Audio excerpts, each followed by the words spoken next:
Welcome into the Michigan Football Report, ladies and gentlemen. I am James Yoder, the face of Michigan football media. Want to ask you to follow me on Twitter if you've never watched this show before, at James T. Yoder. Also, I'm going to start getting a little more active on my Instagram account. I've had a bunch of people DM me and follow me just randomly because it's the same name as my Twitter account. So go ahead and follow me on Instagram. You see it right there on screen, at James T. Yoder. I finally made it unprivate a little while back, and you can follow me there, see the shenanigans I get into. Let's get into today's segment. Thursday, 2 days till game time against Nebraska in the Big Ten opener and certainly the Big Ten home opener for the 2018 season. I've got my stock up, stock down for Michigan football coming off a 45-20 victory over SMU last Saturday in the Big House. Number one on my stock up is none other than Shea Patterson. I think that he, even though they lost in that first game against Notre Dame, Shea Patterson had some good stats and has really proven that even with the deficiencies of the offensive line, even with Little John Runyon and Bushel Beatty not giving him some time. And by the way, Michael Dwumfor at right guard was this close to making on my stock down list. Just had some other people I wanted to get to, but 3 of the 5 offensive linemen are not performing at a level they need to for Michigan to win the 4 big games I've got coming up later this year against teams that started in the top 15 of the AP poll. Shea Patterson, 14 of 18 for 237, 3 touchdowns and 1 interception. He's have 6 touchdowns passing through the year. For the year so far, 4 of those I believe are to wide receivers. And with that, he has broken the 12-game curse and also has more touchdown passes through 3 games than any Michigan quarterback did the entire 2017 season with guys like John O'Corn, Wilton Speight, and Brandon Peters. So we look ahead to Nebraska Saturday afternoon, high noon in Ann Arbor. How many passes will Shea Patterson throw? He's thrown for less than 20 2 straight weeks against lesser opponents after throwing for 30 against Notre Dame. The offense has looked a lot different, a lot more I formation, a lot more deep passes, and certainly more intermediate passes with fewer attempts. Notre Dame was a lot more dink and dunk, 5, 6, 7, 8 yard routes, and as such the volume was there, but some of them more like extended handoffs. So 1 for under, 2 for over. 25, I'll get in with the comments with you on Facebook Live, the Michigan Wolverines by Chat Sports Facebook page, also on the Chat Sports YouTube channel. We're also going to get a new YouTube channel I'll tell you about in a moment for Michigan football only. We'll be putting a lot of content in there the rest of the season. All right, Donovan Peoples-Jones, stock up, my number 2 stock up for the team going into the 4th game against Nebraska. Peoples-Jones was everywhere. I called him out in my stock up, stock down last week. I said Donovan Peoples-Jones has something to prove, that he is just not the Martavius Odoms of the next generation with 3 and 4 and 5 yard routes that he gets instantly tackled. Peoples-Jones showed he'd go downfield in really a variety of ways. A drag route deep into the secondary where SMU was running zone, and he just caught the ball. We're going to show that highlight for you right here. And the defense lost him, and he used his speed to get away from him, and he deceived them by dragging across the field, getting past the linebackers, underneath the safety and corners, and then having a nice dive here into the end zone. He also showed for the 2nd week in a row that he can make that catch versus Wisconsin last year that they ruled out of bounds, that catch in the kind of corner side of the end zone when you've got a guy tight on you. Shea Patterson puts it right on the money, right in the back shoulder. Peoples-Jones reverses, does a spin move in the air, and with that he's proven himself that Michigan has another legitimate threat in the passing game, someone who can go downfield, someone who along with Nico Collins going for 40 yards, led the Big Ten, I believe. Led the Big Ten in catches over 40 yards through the first 2 weeks. I haven't checked that stat, but had 1 in Notre Dame, 1 in Western Michigan. Now down to Peoples-Jones and Zach Gentry, who had a great game. You've got 3 players who can go downfield in a variety of ways for Shea Patterson to get the ball to. Before we get to number 3 on my stock up, I'm going to tell you about Reveal Suits.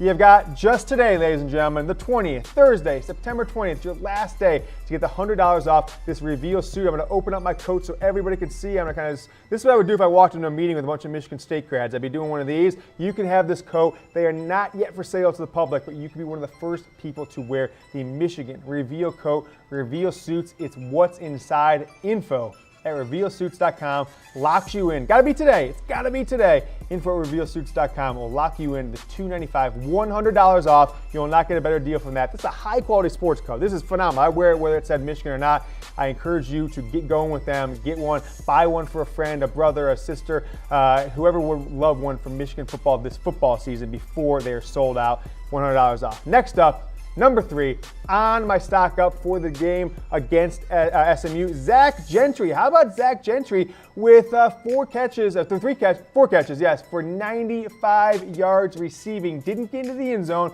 but over 20 yards per catch. He was not catching the typical Michigan 8 yards and out or 8 yards and catch the ball and fall down style routes that we've seen for 25 years. He was going downfield, Gronkowski style. It was terrific. You're going to see Shea Patterson put it right in the breadbasket over the linebacker, before the safety. Gentry catches the ball, breaks a tackle or two, and I was bragging about him in game 1. I told all these Notre Dame fans, they got to keep an eye out for 83 Gentry. He's 6'8". I think he's going to be a star this year. Took him a couple games to get going. Oops, as I dropped my phone. A couple games to get going, but now that he's got it going, I think Shea Patterson trusts him. He can make plays in that intermediate passing game that Michigan has struggled at under Jim Harbaugh. And I think that him, Donovan Peoples-Jones, and Nico Collins, who kind of disappeared against Western Michigan, has made Michigan a much more viable passing team. And so with that, I want to know from you, react on Facebook Live.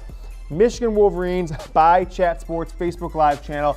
Yes, hit that thumb, hit that blue like button if it's yes. Should Michigan become a pass-heavy team? Hit the heart, hit no. If you love what they're doing now, you want to keep it going. If you're watching on YouTube, type in yes, type in no, or give me your feedback on which one you think that the Michigan football team should do going forward with 2 running backs that have left games with injury, number 1 and number 2, and Evans and Higdon, and the offensive passing game really emerging. You've got 3 guys that can be viable number 1 options for this team without even your real number 1 guy, Tariq Black, being in the lineup. I am James Yoder. I'm the face of Michigan football media. Look at this face. You see him on YouTube all the time. You see him on Facebook Live.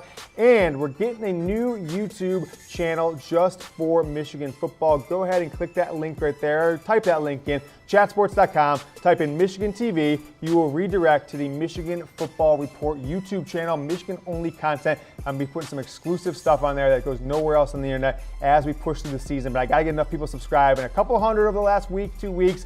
Let's get that bad boy up to 1,000. Chatsports.com/Michigan TV will redirect you. If you're watching on YouTube, just search Michigan Football Report above. Look for the channel and you will get going.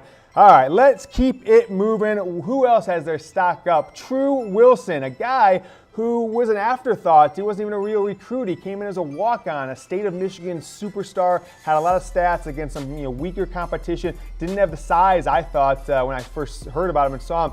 Certainly didn't have the recruiting prowess of guys like Karan Higdon and Chris Evans and some others, certainly not Kareem Walker. 11 carries for 53 yards, came in backup duty to Chris Evans and punched one in to the end zone for the first touchdown of his career. So True Wilson's stock is up, and if Evans is hurt and if Karan Higdon can't go again this week, he could be your starting tailback heading into the Big Ten season against Nebraska in the 4th season under Jim Harbaugh. I'm not sure if that says more about the injuries, more about True Wilson, or about Michigan's lack of depth from their underclassmen, but True Wilson is your number 3 running back, 53 yards and a touchdown versus SMU. How about Devin Bush? Devin Bush, the 3rd team All-American in 2017. And gosh, for what he's done so far in Michigan, I'm not sure if there's a player who has exceeded the expectations I had for him as a recruit. He was a highly rated player, but to come in and be Michigan's,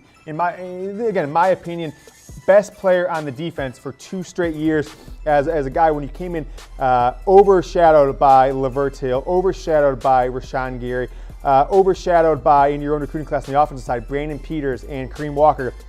He's done more than any of those guys, and certainly he has the All-American and the All-Big Ten accolades that he's going to get again this year. 3rd team All-American last year, had another great game. SMU's football coach said that he is the best linebacker, maybe best linebacker he has ever seen in all of his years of coaching. High praise coming from SMU. They play a couple, lower competition, but they always go out of conference and play some of the top Power 5 schools. And to say that about Devin Bush, I think is big time. I expect more plays to start seeing some of the strip sacks and fumble cause and interceptions going forward. Next up on my list, kind of to round out the stock up, how about Will Hart, Michigan's punter? Maligned some parts of his career for not having the depth on his punts, maybe shanking a few here or there, or even booting it through the end zone 10 yards past the end zone when you're at the 38-yard line. But this year is at a really good year, a really surprising year. He has not punted enough to qualify. I think it's 3.5 punts a game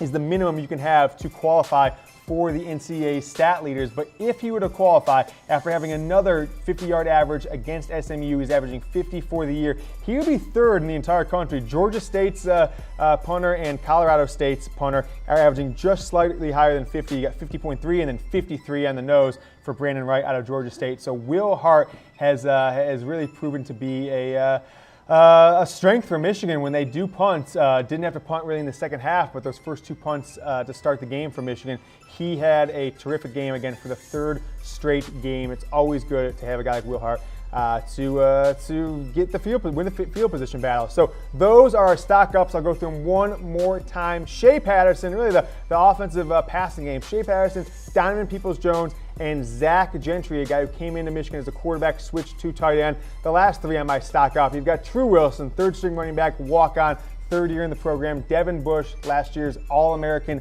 linebacker, 3rd team All-American, 1st team All-Big Ten. And then Will Hart emerging as a real strength in the special teams, averaging 50 yards per punt. If he had enough punts, he'd qualify for number 3 best punting average in America right now. So he has turned into a strength for this Michigan football team. Flipping over to question for you guys, knowing who stocks up. And if you watch this show, we've done stock up, stock down for a number of weeks, going back to the preseason, to fall camp. Who is Michigan's MVP? I'm talking about offense. I'm talking about defense. I'm talking about special teams. Who has meant most to Michigan's team, and maybe even consider who could they least afford to lose. So I think it's down to 3 players for me. It's Shea Patterson, it's Devin Bush, and then it's Chase Winovich, with a slight lean towards Bush and Patterson, because I don't think Winovich has made the type of impact that I thought he would as a 5th-year senior player coming back as a starter from last year.